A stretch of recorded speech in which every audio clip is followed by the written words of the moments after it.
Returning to our top story this evening in the ongoing search for Nancy Guthrie, the Pima County Sheriff's Department says the suspect's clothes may have been purchased from Walmart, but they're not exclusively available at that store. Right now, Savannah Guthrie shares a new message for hope as a piece of evidence found near the scene of her mother's disappearance could provide some answers. Ashley Banfield, who hosts her own podcast called Drop Dead Serious, is breaking exclusives on this case like nobody's business. And yesterday, she had quite a doozy. The footage was never supposed to exist outside a sealed federal evidence vault. 6 hours and 42 minutes of raw, unedited interrogation video, recorded inside a windowless room in a federal building, showing the complete psychological collapse of a man who walked in believing he had already won. A man who had spent weeks constructing what he believed was an airtight alibi, rehearsing his expressions in bathroom mirrors, preparing his tears, calibrating his outrage. A man who had looked his own wife in the eyes the morning after her mother disappeared and held her while she sobbed, telling her everything was going to be okay. That footage leaked, and what it shows changes everything we thought we understood about the disappearance of 67-year-old Nancy Guthrie. What you're about to read is drawn from that interrogation record, from court documents filed in federal district court, and from investigative reporting that pieced together the full picture of how Nancy Guthrie went from laughing at her kitchen table on a Thursday evening to being reported missing before sunrise on Friday. This is the story of how one FBI interrogator, with 21 years of experience breaking people who believed they were unbreakable, dismantled a man's entire constructed reality in a single room over a single morning. And it starts, as so many disasters do, with a decision that took less than 4 seconds to make and destroyed everything that came after. At 5:14 in the morning, Daniel Whitmore was walked into Federal Interview Room 3, wearing the same gray sweatpants and faded university t-shirt he had been sleeping in when agents arrived at his front door 40 minutes earlier. His hair was unwashed. His eyes were swollen. But if you watch that footage, if you study the first 30 seconds before he said a single word, what you notice immediately is that his hands were completely steady. Not trembling, not clasped together, not gripping the edge of the table for support. Steady. Flat on the table. Controlled. That detail matters more than almost anything else that happened in the next 6 hours. Special Agent Carolyn Marsh led the interrogation. 21 years with the FBI's Violent Crimes Unit, the last 9 of them specializing in family-based crimes, cases where perpetrators shared a dinner table with the victim, cases where the most dangerous person in the room had a pet name and a family photo on their nightstand. Her partner, Agent Derek Foss, took the chair to her left and opened a notepad. In the 6 hours that followed, Foss spoke fewer than 40 words aloud. His pen, however, never stopped. Marsh read Whitmore his Miranda rights with the same unhurried calm she might use reading a grocery list. And Daniel Whitmore, son-in-law to Nancy Guthrie for 11 years, husband to her daughter Claire, father of 2 children who called Nancy Gran, waved those rights away with a short, irritated shake of his head. He didn't want a lawyer. He wanted to help. He couldn't understand why he was there. He was desperate to get back home to his wife, who was already falling apart, who needed him. He wanted to cooperate with everything. Whatever the FBI needed. That decision, made in the span of a breath, with the casual confidence of a man who had already decided he was the smartest person in the room, was the first nail in his coffin. It would not be the last. But it was the one that made all the others possible. For the first hour and 40 minutes, Daniel Whitmore gave what can only be described as a performance. Not in the theatrical, overwrought sense. Something more dangerous than that. Something precise and rehearsed and deeply human feeling. He leaned forward when he talked about Nancy. His voice softened when he described her laugh. He shook his head slowly, like a man still unable to process the incomprehensible, when agents asked him how he felt when Claire called him the next morning saying her mother hadn't answered her phone. He walked them through Thursday evening with a kind of granular, unhurried detail that reads on the surface like authentic memory. Nancy had arrived at their home just after 6. She brought a lemon cake she had baked herself because she knew it was Claire's favorite. They had dinner pasta with a marinara sauce Nancy always said was better than any restaurant in the city. After dinner, they played cards. Nancy's game, the one she had taught Claire and her sister when they were small, the one she had learned from her own mother decades before that. She was in good spirits. Better than she had been in months, actually. She talked about a trip she was considering, somewhere warm, somewhere coastal. She talked about her grandchildren. She laughed easily. Around 10 o'clock, she said she was tired. Daniel had offered to drive her home because the neighborhood felt different at night lately. He didn't like the idea of her driving alone after dark. He walked her to her front door, watched her go inside, heard the deadbolt, drove home. That was the last time he saw her. He delivered all of it without a stumble, without a pause, without a single moment where the story caught on anything. And if you didn't know what Agent Marsh had sitting in the folders stacked neatly to her left, if you didn't know what was loaded on the laptop sitting closed on the table between them, you might have believed him. For a man sitting in a federal interrogation room before 6 in the morning, he was remarkably, almost suspiciously composed. Agent Marsh let him finish, nodded, thanked him for being so clear, asked him to walk through it again, slightly different order, starting from when Nancy arrived. He did. Same story, same details, same emotional beats at the same moments. That consistency, which he clearly believed demonstrated credibility, told Marsh something different. Authentic memory shifts. It reorganizes, emphasizes different details in different tellings, catches on unexpected moments. Rehearsed memory stays locked. What Daniel Whitmore was giving her was locked. She let him talk. She let him grow comfortable. She let him reach that point, visible on the footage around a 90-minute mark, where he began treating the conversation almost like a formality, where his posture shifted from carefully controlled openness to something approaching relaxed confidence, where he started asking questions back. Any updates on the investigation? Were there leads? He wanted to be helpful. Whatever she needed. Agent Marsh smiled, said they did actually have something they wanted his help with, something they were hoping he could clarify. Then she nodded to Agent Foss, and Foss opened the laptop. The audio file was 47 seconds long. It had been pulled from a traced call made to a prepaid phone purchased with cash at a gas station 40 miles from the Whitmore home. The call came in at 3:12 in the morning, roughly 5 hours after Daniel Whitmore claimed to have watched Nancy Guthrie walk safely through her own front door. Agent Marsh pressed play without explanation, without preamble, without giving Daniel Whitmore a single second to prepare. The voice on the recording was his. Not similar. Not arguably. His. The cadence, the particular way he dropped the ends of sentences, the slight hesitation before the word situation that anyone who had spent time around him would recognize instantly. It was him. And what that voice was discussing, in the calm, problem-solving tone of a man managing a logistical inconvenience rather than a human being, was Nancy Guthrie's deteriorating condition, the reason the original plan had not gone the way it was supposed to, and what the person on the other end of the line needed to do before morning. Watch the footage at the moment that recording begins. Watch Daniel Whitmore's face. Watch the color leave it. Not gradually, not slowly, but in a visible wave like something being drained. Watch his hands, steady for 90 minutes on that table, begin to shake. Not a subtle tremble. A visible, uncontrollable shaking that the camera captures clearly from across the room. Watch his body, which had been leaning slightly forward in the confident posture of a man in control, pull backward in the chair as if physically struck. Watch his eyes go to Marsh, then to Foss, then to the laptop, then back to Marsh, searching for something and finding nothing useful anywhere. The recording ended. Marsh let the silence sit. 7, 8, 9 seconds of complete quiet in that room. Then, with the same unhurried calm she'd used reading Miranda rights 90 minutes earlier, she said, "That's your voice." It wasn't a question. Daniel Whitmore said it didn't sound like him. Said he didn't know what that was. His voice cracked on the word no. The confidence that had carried him through nearly 2 hours of interrogation was gone in the space of a single breath. Marsh played the recording again, paused it at 4 specific moments, asked him at each pause to explain what was being discussed. His answers grew shorter, less coherent, more desperate with each one. By the 4th pause, he had stopped answering entirely and was sitting with his jaw tight and his eyes on the table. He pivoted. The call was about something else. A business situation involving his cousin Raymond that investigators were misreading entirely. Personal matters. A family problem that had nothing to do with anything in this room. Marsh let that explanation settle in the air for just long enough. Then she nodded to Foss.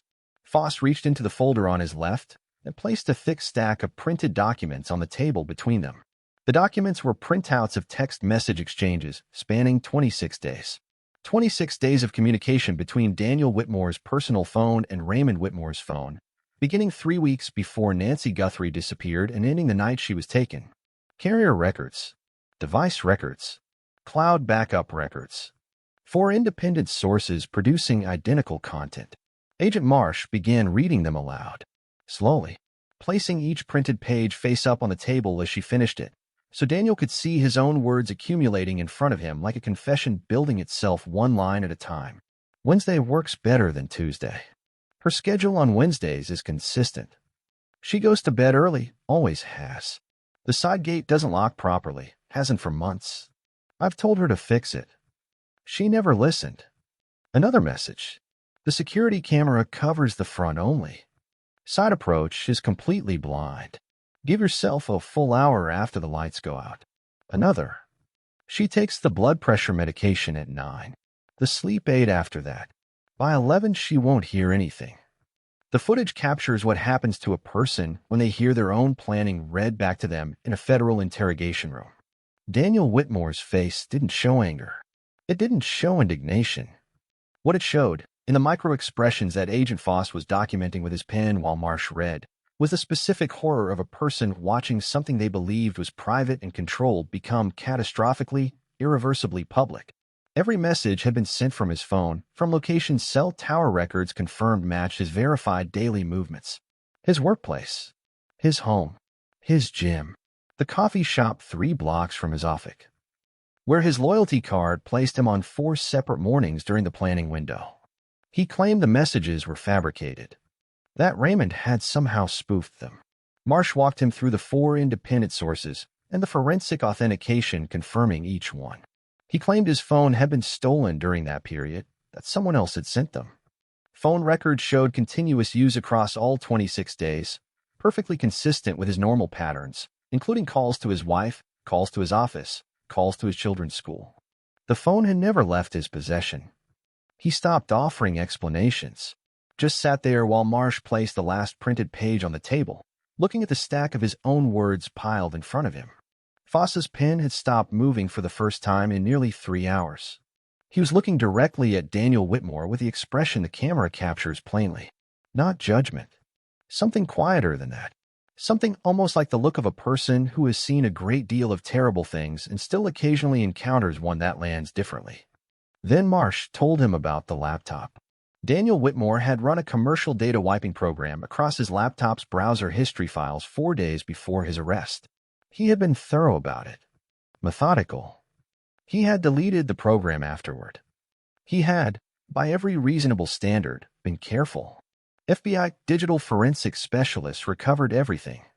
Marsh read from the forensic report in the same flat, clinical voice she had used for the text messages. The younger agent's pen was still. The room was completely quiet except for her voice. Searches for methods of staging a kidnapping to appear externally motivated. Research into untraceable ransom payment structures. Queries about the survival window for elderly individuals denied specific cardiac medications. Searches for locations in rural areas with limited cellular coverage and infrequent law enforcement activity. Research comparing federal sentencing for kidnapping with and without resulting death.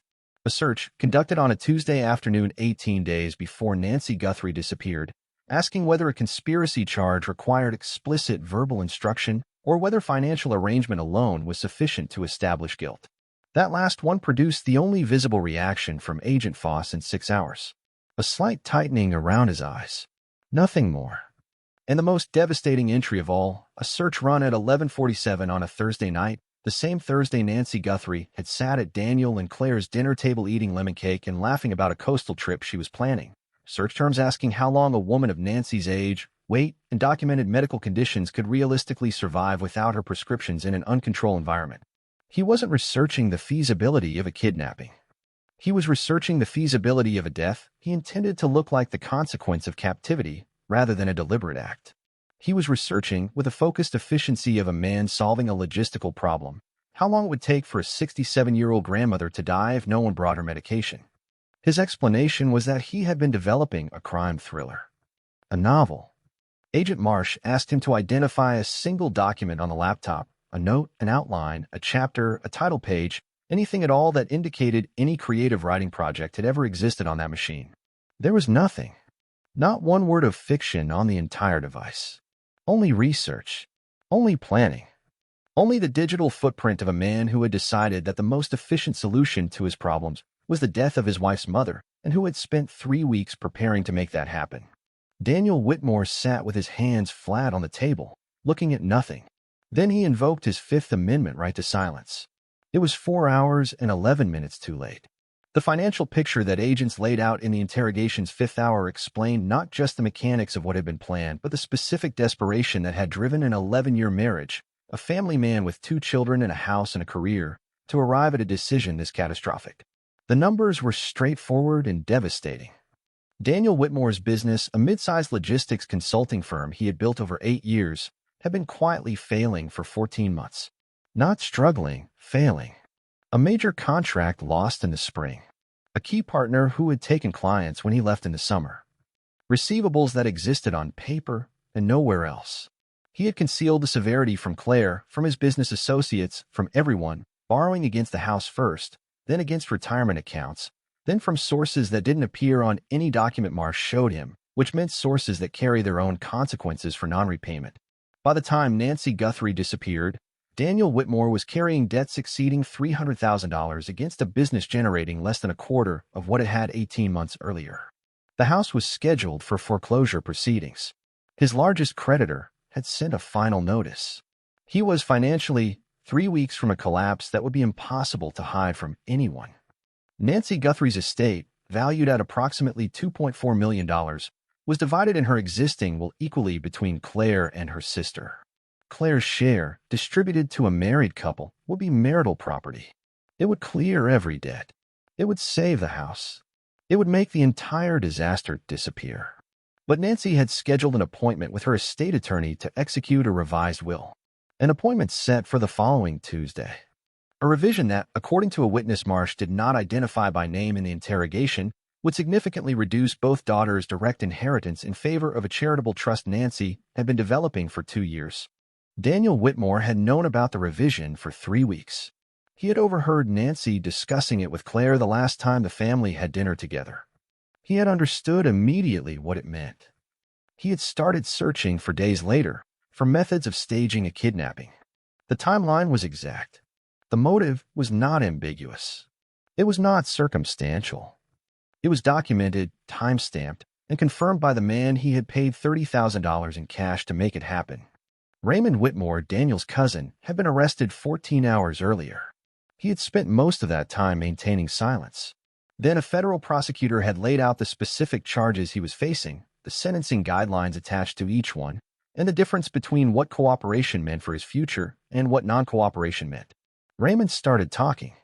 When Marsh told Daniel calmly in the interrogation's fifth hour that Raymond was in another room and had been providing specifics for the past several hours, the second visible color drain happened on that footage. The restaurant where they had met to plan. The parking lot where the cash changed hands.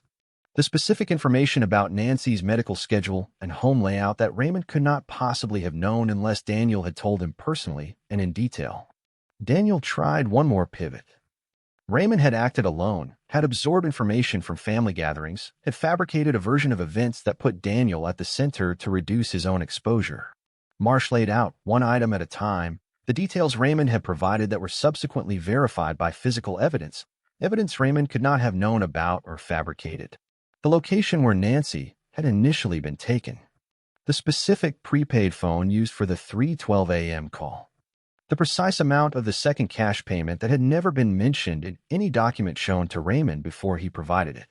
There was no version of the story where Raymond had invented those details. There was no version where the texts were fabricated. There was no version where the laptop searches were planted. There was no version where the recorded call was misidentified. Every exit had been sealed, one piece of evidence at a time, over 6 hours, by an agent who had spent 90 minutes letting Daniel Whitmore believe he was winning specifically so that the distance between his confidence and his reality would be as large as possible when the collapse came. Daniel Whitmore stopped talking entirely, sat in his chair with his hands in his lap, no longer flat on the table, no longer steady, staring at the middle distance between himself and the wall across from him. The most significant detail in 6 hours and 42 minutes of interrogation footage is not the moment the recording played. It is not the moment the text messages were read aloud. It is not even the moment Daniel Whitmore understood that Raymond had cooperated. It is the fact that across the entire footage, across every emotional shift, every visible moment of distress, every crack in composure, every tear that eventually appeared, Daniel Whitmore never once, in any moment that the camera captured, asked about Nancy. Not once. He asked about his own situation, his own exposure, what Raymond had said and how it affected him. He wept eventually, but the weeping was about himself, about his future, about the wreckage of the life he had built. The 67-year-old woman who had baked a lemon cake to bring to dinner, who had laughed talking about a coastal trip, who carried her grandchildren's school photographs in her wallet, and whose medication sat untouched on her bathroom counter while she was held somewhere without it. She did not appear in any of Daniel Whitmore's emotional moments. Not as a concern, not as a regret, not as a human being whose suffering meant anything at all. To Daniel Whitmore, from the moment he began planning until the moment he sat in that chair with his constructed reality in pieces around him, Nancy Guthrie had been a problem with a financial solution, a variable in an equation, an obstacle between him and a check large enough to make all of his other problems disappear. Agent Marsh, who had spent 21 years sitting across from people who had done terrible things to other people, said nothing when the interrogation ended, collected her folders, closed the laptop, stood, walked to the door. The federal indictment that followed listed 9 separate charges. Conspiracy to commit kidnapping. Kidnapping resulting in bodily harm. Wire fraud. Financial crimes. Conspiracy to commit murder. The last charge based on the forensic evidence establishing that the plan had included, from its earliest stages, the intention that Nancy Guthrie would not survive her captivity. Raymond Whitmore cooperated fully with federal prosecutors in exchange for a reduced charge agreement. His testimony, combined with the physical evidence recovered from the laptop, the phone records, the text message documentation, the financial records, and the recorded call, produced a case that federal prosecutors described publicly as among the most comprehensively documented family-based conspiracy cases their office had handled. Nancy Guthrie was found alive. That detail matters and should not be buried in procedural language. She was found, by agents acting on information Raymond provided, 71 hours after she had been taken. She was dehydrated, frightened, and without her medication for 3 days. She was hospitalized. She recovered. She was home in time to change her will. Daniel Whitmore's trial lasted 11 days. The jury deliberated for 4 hours. The footage from that interrogation room, 6 hours and 42 minutes of a man unraveling one lie at a time, was played in its entirety for the jury on the trial's 3rd day. Jurors later said, in interviews following the verdict, that the most powerful moment in 11 days of testimony and evidence was not the forensic expert or the financial records or even Raymond Whitmore on the stand. It was watching Daniel Whitmore's hands stop being steady.